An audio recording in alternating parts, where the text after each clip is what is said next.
राधे राधे दोस्तों। आज मैं आपको विजया एकादशी की कथा सुनाती हूँ। चलिए इसकी कथा को शुरू करते हैं। यह कथा उस समय की है जब भगवान राम अपनी पत्नी सीता माता की खोज में थे। रावण सीता का हरण करके उन्हें लंका ले गया था। श्री राम अपने भाई लक्ष्मण और बानर सेना के साथ समुद्र के तट पे पहुंचे। उनके सामने विशाल समुद्र था, जिसे पार किए बिना लंका पहुंचना असंभव था। राम जी चिंतित थे कि इस विशाल समुद्र को कैसे पार किया जाए, रावण पर कैसे विजय प्राप्त की जाए। उन्होंने लक्ष्मण से अपनी चिंता व्यक्त की और पूछा, समुद्र पार करने का कोई उपाय हो सकता है?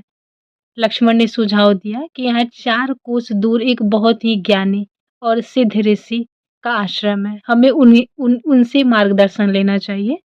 श्री राम लक्ष्मण सहित ऋषि के आश्रम पहुंचे, उन्हें प्रणाम करके अपनी समस्या बताई। ऋषि ने भगवान राम को देखकर उनके आने का कारण पूछा और कहा, हे राम, आप स्वयं साक्षात ब्रह्मा हैं, फिर भी आपने मनुष्य की तरह यहाँ आकर मुझसे पूछा है। इसलिए मैं आपको यह उपाय बताता हूँ। यह उपाय आपको लंका पर निश्चित विजय दिलाएगी।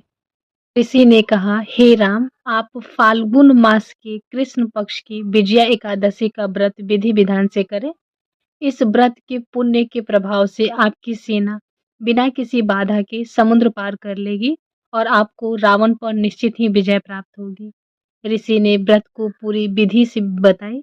उन्होंने कहा, दशमी के दिन वेदी बनाकर 7 प्रकार के अनाज रखें और उस पर सोने, चांदी या मिट्टी का कलश स्थापित करें।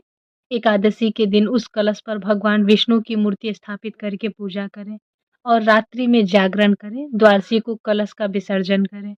भगवान राम ने ऋषि के कहे अनुसार पूरी श्रद्धा के अनुसार और निष्ठा के साथ विजया एकादशी का व्रत किया। व्रत के पुण्य प्रताप से भगवान राम की बानर सेना ने लंका पर चढ़ाई करने के लिए समुद्र सेतु पुल का निर्माण सफलतापूर्वक कर लिया। इस व्रत के प्रभाव से ही राम जी को लंकापति रावण पर विजय प्राप्त हुई। उन्होंने सीता माता को वापस प्राप्त किया। भगवान राम को भी जब विकट परिस्थिति में विजय प्राप्त करने के लिए व्रत का सहारा लेना पड़ा, तो इसकी महिमा और भी बढ़ जाती है।